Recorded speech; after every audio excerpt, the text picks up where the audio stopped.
Hello, everyone. My name is Louis Scicli, and I want to welcome you to the show. Our show will cover local news, local events, and politics. Please look for news shows every week on our website and Facebook page. We want to thank everyone for your ongoing support, and we hope you enjoy the show. Well, hello, everyone. Welcome. Today, I got a special guest in the studio with us today. His name is Josh Pratt. He is with the Statewide. He's a statewide director for Virginia for America First. Welcome, Josh. Good to be here, Louis. And today, we talked a little bit before we started our podcast here, but Josh has got a lot of information to cover, and I told him pretty much come into the studio. I'll introduce you. I'll let you take over the mic, and you just roll with it. So the mic is yours, Josh. Well, first of all, thank you so much. I'm really grateful that you're doing this type of podcast. It's important that people get information and people can come to a place where they can get a trusted source in what's going on locally. One of the things that I wanted to talk about today is the cancel culture that's going on in Lynchburg. We have a city council right now that is 5-2 Democrat to Republican. And within those Democrats, there are some very woke leftists, and their leftist agenda, they have been somewhat comfortably, continuing their agenda for many, many years. Let me give you an example. Bedford County, red. Campbell County, red. Amherst County, red. Well, they all surround Lynchburg, which is blue. So that's pretty much. So there's something going on in regards to the political culture within Lynchburg that, well, we'll get to this in a minute about Republicans, but let's go back to the Democrats. We've got some hardcore leftists, for example. Bo Wright is one of the council members, and he is a Clintonista. So that right there should ring bells for anybody who has a moral compass that's pointing in a direction that's true. So the concerns that are happening are, for example, just recently we saw an article in the news about Lynchburg City Police Department having challenges hiring folks. Yeah, seen it. Yep. And crime's out of control, it seems Way like. out of control, I mean, yes. What was there, 4 shootings? Yeah. Was it yesterday or the day before? Day before yesterday, I mean, this is insane. And yet, of course, these folks, these 5, they're defund the police folks. I mean, that's their mentality, you know. That's the whole, the BLM, the leftist movement, you know, we're going to defund the police. And what's happened is that this wokeness that is taking over within the city of Lynchburg, I believe, and others too, even city employees that I've talked with, they believe that's part of the reason why there's staffing shortages right now, is that people are concerned that they're going to have to deal with a woke culture within the department that they might be working in. Police, for example, you know, if they don't feel like they're going to be supported by city council and by the chief of police. Now, I'm not talking necessarily about the chief of police. I'm talking specifically about city council. If they don't feel like they're going to be supported and have the freedom to express their political and religious views without any type of persecution. You know, I personally, you know, as a firefighter, a paramedic, I wouldn't go to a place where I felt like I would not be able to express my opinions and be accepted and or canceled. I mean, that's really what we've gotten to now, is the cancel culture. I don't know if you know, Josh, but I used to as well be a firefighter and a police officer. And it blows my mind what they're expecting of these people that are working out here and putting their lives on the risk, putting their lives at risk every day, and not back them. It doesn't make any sense. I mean, these are the people that leave their families, go to work, and they put their lives on the line for the community. I mean, these are brave men and women that serve the community. They're professionals. They are highly trained. They spend years going through training and recertifications. I mean, this is a profession. And we ask a lot of them. I mean, we really ask a lot of them, all first responders in general. And to not back the people that you're asking to do this, it's insane. So yeah, and you're right. We do ask a lot of them. When especially being like a medic and a firefighter. You could get a call at 3 a.m. Yeah. You're sawing logs and and the bell rings, and you got to get on down the road, and you got to be on your game. You got to be top, and having the concerns in the back of your mind that in your profession you could be canceled. That I think that's a highly questionable position for the city council to be taking. And so let me give you a good example of what's happened here in Lynchburg. A fire captain posted on his private personal Facebook page a cartoon that was against H.R. 1, which was a proposal that the Fed was making to allow men, transgender men, to use women's restrooms. And this cartoon, it showed a man that looked very perverted and was stepping into a girl's restroom, and the girl's screaming. Well, this was on his personal Facebook page. He also has a professional page. The LGBTQ XYZ PDQ group got offended, and they contacted Mary Jane Dolan, who's the mayor of Lynchburg. Mary Jane Dolan then called a meeting with them, and Bo Wright was there, the city manager was there, fire chief was there, and no other city council members were invited to this meeting, which when I talked with the two Republicans, which are Chris Feraldi and Jeff Hegelson, they said that they weren't invited to this meeting. And I kind of cocked my head a little bit and I said, well, why do you think? Well, if there was 3 of them in the room, then it would have had to have been a public meeting. So right there's something a little fishy going on. Yeah. In this meeting and through emails, the emails were FOIA'd and discovered that that this group, I think it's Lynchburg Pride, I believe is the name of the group, was requesting that this fire captain be disciplined for posting a cartoon. Reposting. He didn't draw the cartoon. So you know what I'm talking about. Yeah. You know exactly because you're in tune. You know what's going on. So he didn't draw the cartoon. He didn't make the cartoon. No. He just reposted it. Absolutely right. He did repost it. It was not his personal, but it was on his personal website. Personal Facebook page. The cancel culture that came out of that was one of the things, first of all, that when I heard about it at first, it activated me to get even more involved. But we could probably get to that later. Does that mean anybody that may have liked it that was in the department would get fired as well, or disciplined, or? Louis, that's a good question. Just if you like it, you might as well say that. Probably. I mean, these folks in city council are they're aggressive in regards to, and they canceled this guy. He ended up getting fired from the fire department. That's crazy. For this, and it's mind-boggling to me that we live in a country where we have rights that are given to us by God. They're instilled in the Constitution of the United States.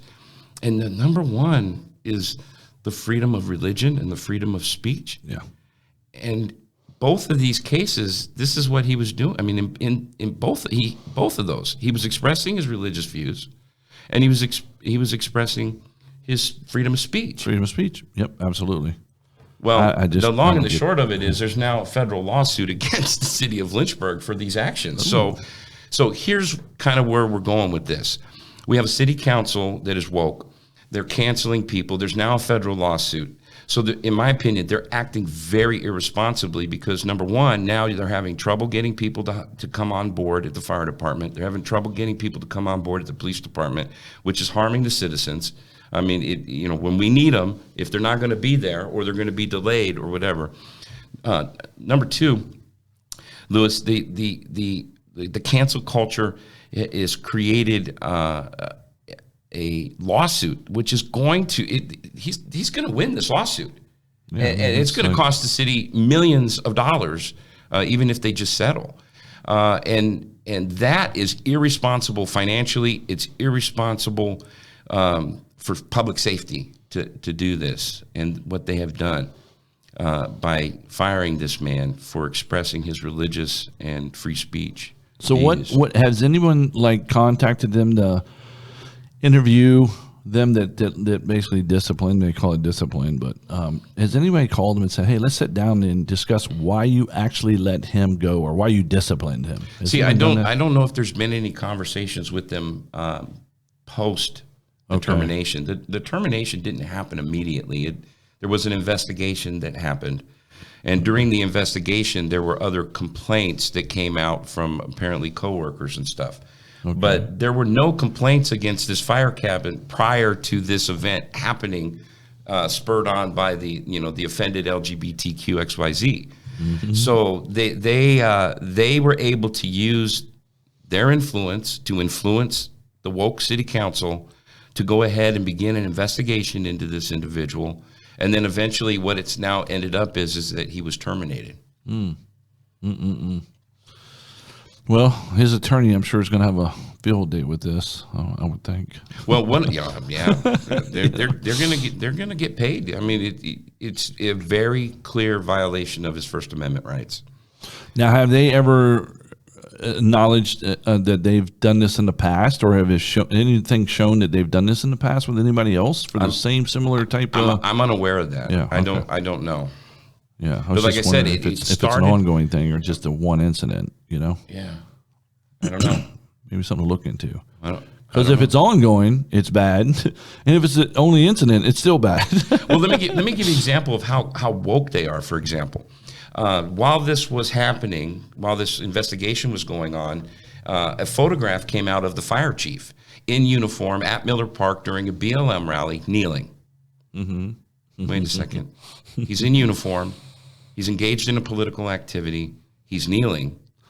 Now, his excuse was he was there on official business handing out masks, but in the photograph, there's no masks in his hand. Yeah, see, to me, that's more a blatant violation of your department. That is. It's a violation of city policy, state policy. There's all kinds of policy. You're in uniform, right? Basically representing them, right? And you're doing, I don't like that. That's not. He says I was showing respect to the blah blah blah. But you know what? You're in uniform. You're representing all the citizens of Lynchburg. Yeah. And you are on our paycheck. That's right. We're paying you, and we're not paying you to go support a BLM rally in uniform. The police chief was there, but he wasn't kneeling. He was standing back and doing his job. Yeah, because I know when I was an officer, they told us point blank, don't do anything in uniform unless it's approved by us first, and that would never fly. No. I mean, No, it's irresponsible. Very much so. Yeah, it's irresponsible. It's wrong, and why I bring this up is because it's the opposite side of the wokeness. Is that it's Marty Missions is the captain that we've been talking about. Marty posts his public opinion on his Facebook page, his free speech rights to speak out against something that his religious views believes is an abomination. And yet they allow the police chief, on the other hand, to go and participate in a political movement in uniform. So it's clearly a political imbalance that's happening within the city council that favors the leftist agenda and does not receive or welcome or even encourage people of faith, people who believe in biblical values. Mm-hmm. Yeah, that's definitely a issue. Well, I mean, it is an issue, and one of the ways that we, the citizens of Lynchburg, can deal with this is that we've got elections coming up. Oh, yeah. We got elections coming up, and in the city, we've got 3 at-large city council seats that are coming up in November. My hope is that the Republicans will get their act together and get out and get the vote out and become aggressive towards this woke cancel culture. It's a cancer.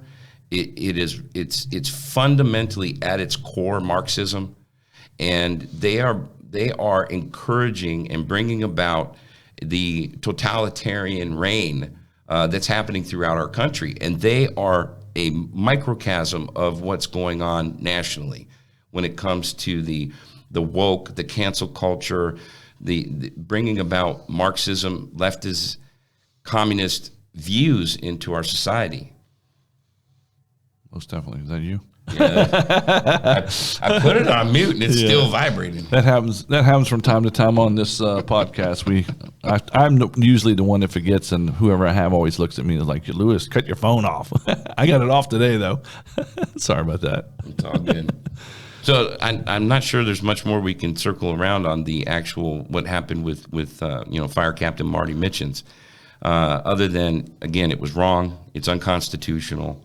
And I think it has brought to the forefront of people that are looking at becoming employed in Lynchburg with the city, maybe a step back, maybe a second thought, maybe, I'm not sure I want to be involved in that type of culture.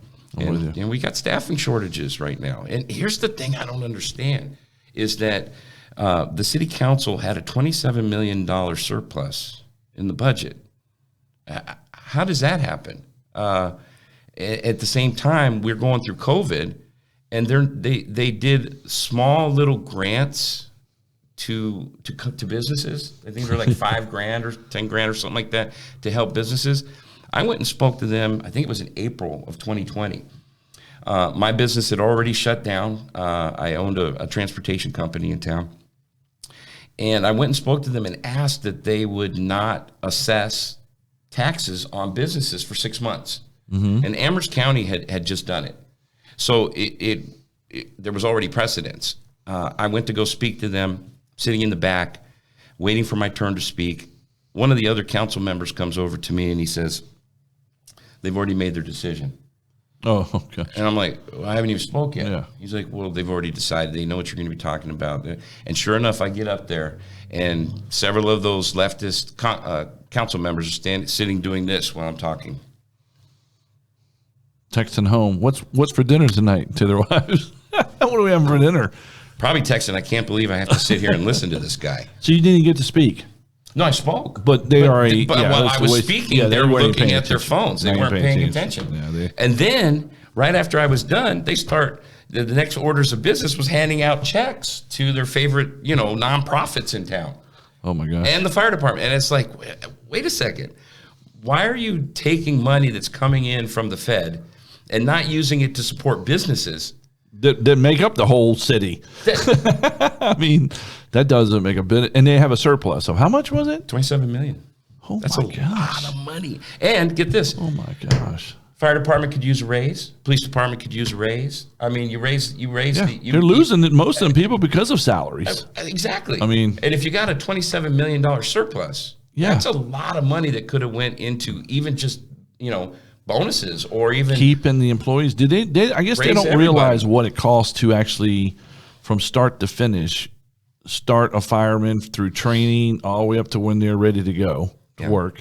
Same thing with police officers through the academy from start to finish. A ton of money goes out for that. Yeah. And if you're just going to lose them because you're not willing to give them raises to keep them, you're going to spend that money and then probably more trying to get new people to come in because you still got to spend that money to train them. So instead of keeping the people they got and giving them some more money, they'd rather leave the money in the bank as a surplus and lose all their employees. I mean, it doesn't make business sense. Pretty woke to me. It doesn't make business sense. It doesn't make any sense. I mean, woke culture in itself doesn't make any sense to me. It's it's based in emotion and identity culture, and that's not who we are as Americans. We're not. And when do they have elections again? Is it next year? November. No, that's right, next year. Now, see, I'm already in the season. I mean, in the position that I have with the Virginians for America First is the statewide director. I'm operating throughout the state. Okay. And but for me, my thinking is everything is local. Politics are local, and I've been involved in some efforts to help change the way the school board becomes the school board. For example, in Lynchburg, if you don't know, the school board is appointed by the city council. Mm. So if you got a woke city council, how do you think your school board is going to be? So they're not elected; they're appointed. They're appointed. No kidding. They're appointed, and we meaning me and other folks in the community, began a petition to get that on the ballot. Yeah. Just a referendum, just on the ballot, and the question basically was, do you want to have the school board elected or remain appointed? That's all we wanted on the ballot, so that the people could choose. I mean, elected. Elected, right? know? Because you can hold elected people accountable. Absolutely. You can't hold an appointee accountable. Nope. And then what ends up happening, these appointees, their little friends in high places, this got the old little club thing going on there. I say elected on everything. I don't understand. So what they say when you brought that up? No, we're not going to do it, or no. We had a petition. Okay, we were circulating a petition throughout the city, and we were unable to get enough signatures before the deadline. So we're going to start it again. Oh, yeah, it's on now. It's on. Yeah. It's on now. We're going to start it again this year. Yeah, you're ahead of the curve now. Yeah. How many signatures were you short? Were you that far off, or? And it was probably around 1,500. That's nothing, though, man. You're close. Well, we were shooting for 7,500. I think is what 7,200. Is what we were shooting for. It's based on a percentage of the population. Registered voters. Oh, registered voters. Okay. Registered voters. Oh, you'll definitely get that this time. Let's talk about registered voters if we have a few more minutes. Yeah, we do. We're good. So, if it's interesting to me that in that case it was based on the amount of registered voters, but it's not for a registered. Not for a voting. Registered voters or people that voted. I don't remember which one it was. Yeah. But still, either way, we still, the Virginians for America First, we've been engaged in investigative canvassing of the absentee ballots since September when voting started, and we've been discovering some anomalies. We're calling them anomalies right now. Fraud. Beep. That's right. Phantom, I missed it. Phantom. Yeah, you missed it. That's right. You're not on a delay here. I didn't know. It's just straight record. That's it. That's funny. The anomalies that we've been discovering are people that do not live at the address, but yet an absentee ballot was sent to their address. Let me stop you right there because I got to tell you something funny. A buddy of mine lives in a property. He's been there for 11 years. Every year he gets mail-in ballots to some, and it's a lot of times it's different people's names to his address, and he's been living there 11 years. He's a Republican, but they're always like getting these things. I'm saying, well, where are they coming from? He goes, I don't know. He goes, I did research one of them, and the one person that I got the ballot for had been dead for like 11 years. And he still gets them mailed to his house. He's like, what's wrong with these people? How could you not know? I mean, they know. I mean, it's not that you just don't know. It's that these names haven't been purged from the voter rolls. Yeah. And then you got to take the next step. Logically, it's like, well, what happens to those ballots? Yeah. Are they being harvested? Is somebody else voting? Is someone dropping them in the drop box? I'm telling you. Which, let's go back to the whole woke culture thing again. They took advantage of the COVID-19 pandemic. That's right. And I missed it again. Sorry. They took advantage of that and created new laws in 2021, new election laws. Like, for example, they didn't require voter ID. Yeah, that's insane in itself. Are you kidding? Hi, I'm Tom Smith. I live at 123 Main Street. Come on in. Sure, get a ballot. Here's an extra one. Go over to the next poll. Give us to your neighbor and your buddies. I live at 234 Main Street. Gets a ballot.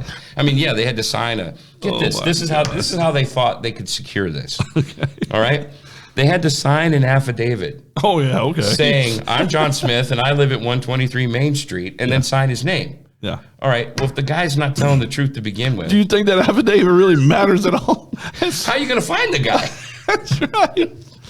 So shame on you. You lied on the ballot, and I lied on the affidavit too. So wouldn't now what? Right. And then of course during 2021 in 2020 we saw a huge influx of money coming in from outside the state. Oh yeah. Zuckerbucks is one of them, right? Oh wait, you can't say that either. No, just kidding. Yeah, right. Zuckerbucks is one of them. Yeah. Foreign nationals engaging in money, outside Democrat organizations putting money into the state and being used to help expand the ballot box, the voter registration, the drives were going into specific communities. Now, I understand that a little bit. I'm a political operative. I get it. I focus my energies on a particular group as well to get them to come out to vote. I understand that. But the money coming in from outside the state. That's the bad part right there, yeah. So fortunately, we've got, we did really good in 2021. Yes. Virginians for America First. We trained over 600 poll watchers, poll workers, and election officials. We're engaging in the investigative canvassing. We did a poll, a survey of registrars. There's 133 municipalities in the Commonwealth. We did a poll of registrars of about 30 questions. We sat down with them and asked them these questions to create a baseline of where registrars were at the time before the elections began. So that was our preseason game. Our season game, which was from September 17th all the way to Election Day, we began the investigative canvassing of the absentee votes, began training more people to be election officers, poll watchers, poll workers. And then our game day, which was Election Day, was when people flooded in. Now, we weren't the only organization doing this. We were part of a larger conservative coalition. And for me, it was a good experience because what I got to see was conservative groups that sometimes don't play well in the same sandbox actually came out and played well in the same sandbox. And Youngkin and Winsome Sears and Jason Mirez and the House of Delegates all turned red. I mean, they didn't turn red, but the offices that they were running for are now going to be red come January. That is fantastic because now we have the ability as conservatives to change the election laws that have opened up opportunity for more fraud. Yeah. Now, the first one thing, the voter ID thing, that's a given. There's no way you should be able to vote without an ID.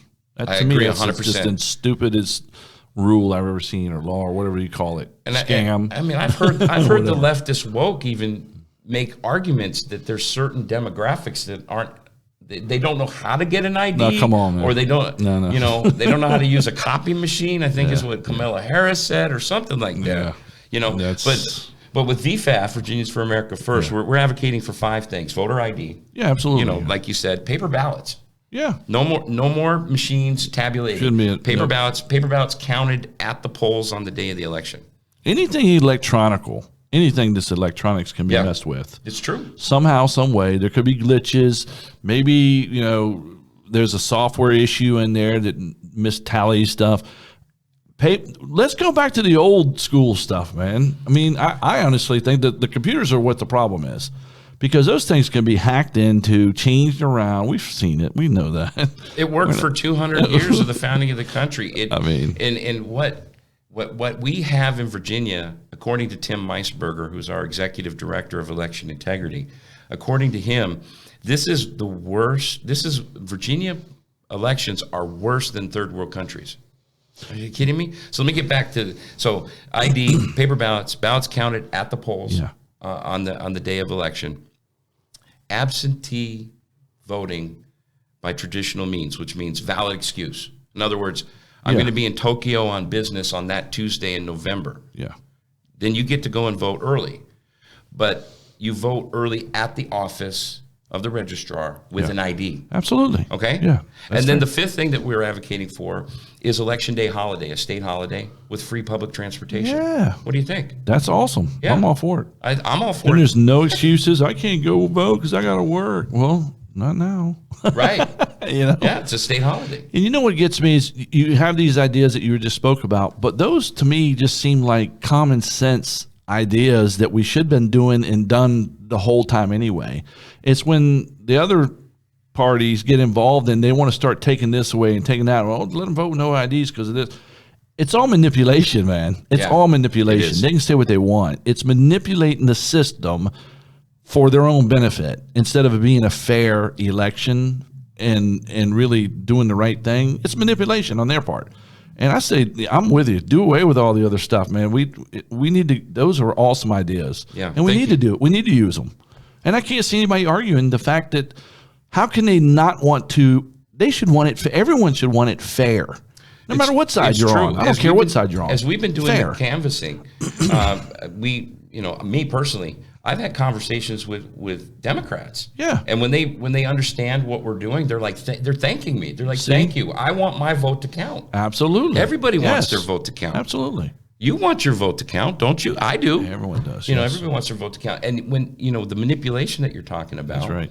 when you stand up against it, when you speak out against it, their counter argument is you're a racist. Yeah, no, now, which wait is a second. Insane. Are you kidding me? How can I be a racist they if always I use want that. everybody to have a fair vote? Everyone wants their vote counted. I don't care what color you are, green, purple, yellow, black, white, whatever. Right. You want your vote counted. So why wouldn't you want it to be as fair as it can possibly be to make sure your vote's counted? Right. There's nothing to do with racist in that.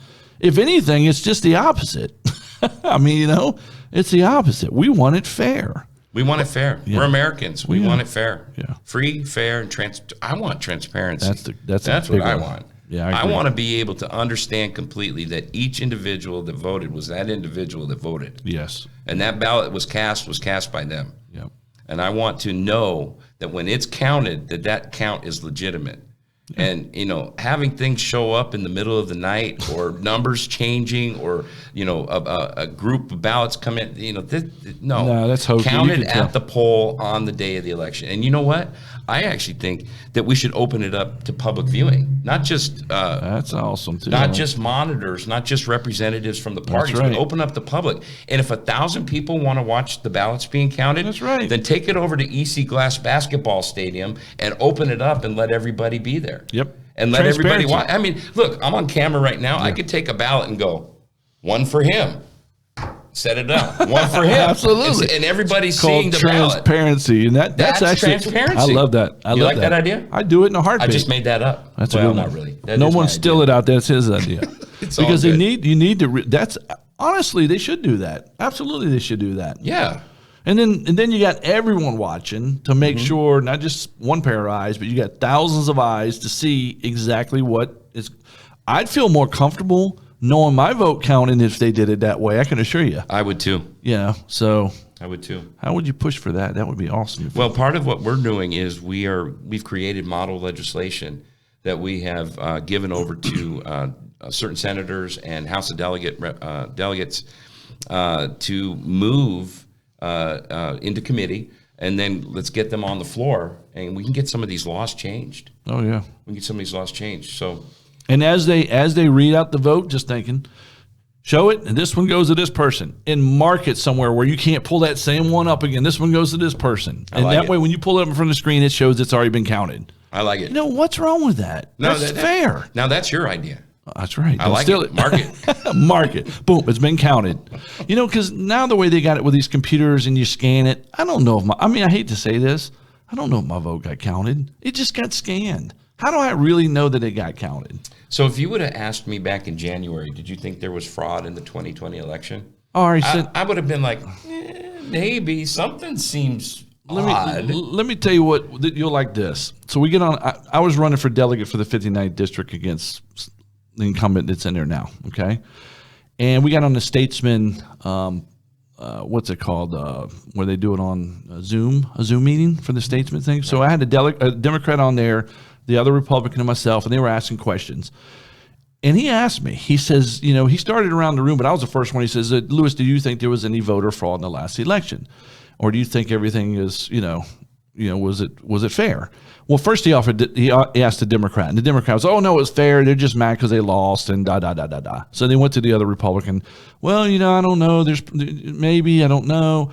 And he gets to me, and I said, absolutely, there was fraud. There's fraud in every election. I don't care how. Yeah, that's there's true. fraud in every election. Yeah. And and they said, well, it doesn't matter. There's not enough for it to count. Any amount is wrong. That's fraud. Right. It don't matter if it's 2 out of 20 million. It's still fraud. Right. So my point is, when I told him that, I said, no, yes, there's, and he said, well, I said, there's a lot of room. We need a lot of work. It needs to change, and we need to find other ways of making it more secure and accurate. And I was the only one out of all three of them. They were dancing around. Yeah, there was fraud. I mean, we know that. I think everyone knows that there was fraud involved. Yeah. So and like I was saying, is that if you would have asked me that, I would think, maybe. Yeah. I was, but now we're in December. Yeah. 11 months of being involved in election integrity in the Commonwealth. Yeah. I've seen it with my own eyes. See, I am 100% convinced I'm with you. There is fraud in the election system, and it needs to be changed. Yeah, when he asked me that, I was probably 8 months into my campaign, so I'd seen a lot of things and talked to a lot of people, and that's where I point blank said, yeah, there was fraud. point blank. So Absolutely. we do need to change it. We need to find other means of doing, and I like the idea that you had. There's no reason why they couldn't do it that way. They got to count them anyway, right? Right.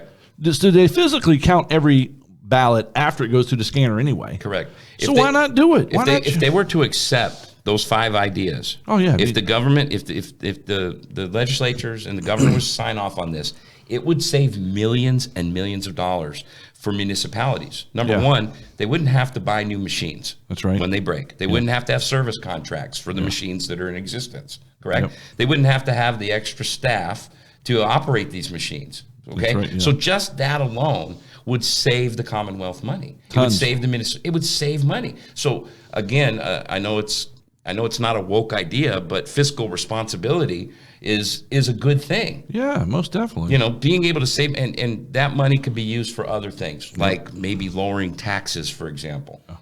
And the thing is, the way I just thought of this, the way our election is right now, could you imagine you going out and buying a Virginia lottery ticket, right? And the next day the guy gets on the TV and says, "Oh, here are the numbers that won last year or last night," and never show you anything. It's the same day, right? It's like, how do I know those are the numbers? He just pointed out I lost, but maybe I won, but he never showed me. Now they actually have a video on there. They're showing as the numbers pop up. Why? Transparency. Because would you believe a guy that says, "Oh yeah, by the way, no one won last night"? I wouldn't take that as being, I would be like, what do you mean no one? How do we know? None of the balls popped up? Exactly. But it's no different. Good idea. It's no different than them saying, so-and-so won the election by this many votes. Right. Well, where'd the votes come from? It don't matter. Right. Take my word for it. Right. It's so true. That's why the Virginia Lottery shows it live on there so you can see it as it happens. Same thing for voting. I think it should be live and we see it as it happens. Yeah. I agree, man. I agree. And in that, you're not showing the individual voting. No. And coming out with the ballot and showing it. You're counting what was put in the box that has a lock on it. That's right. That the key is used in front of everybody to open that box, and then they take them out one by one and count them. That's right. Transparency. I'm with you. I'm all for it. Let's get that rolling, man. I'll vote on it in a heartbeat. Let's do it. Yeah. Wait, let me give up some contact information. Yeah. All right, VirginiansForAmericaFirst.com. It's all spelled out. VirginiansForAmericaFirst.com. That's where you can get some more information on who we are and what we're doing. If you'd like to send me an email, you can send it to Joshua, Joshua, at VirginiansForAmericaFirst.com. So there you go. Yeah, absolutely. And we'll have some links to some of these also in the podcast. So just be looking for that as well. And I want to thank everybody for watching us and supporting us. We got a lot of great people out there supporting us and listening to our podcast. And please share them as much as you possibly can to everyone you know. Let them know we're trying to put out these podcasts once or twice a week. So we're going to eventually probably get more than that out here soon. We're ramping up for it. Now that this election's over and I'm out of that whole part of it, I got more time. So everyone, thank you all very much. And again, I want to thank Josh for stopping by and talking with us. We're going to have him back on the show again. So just be looking for us, everyone. Everyone have a great evening, and we'll see you next time. Cheers. Thanks.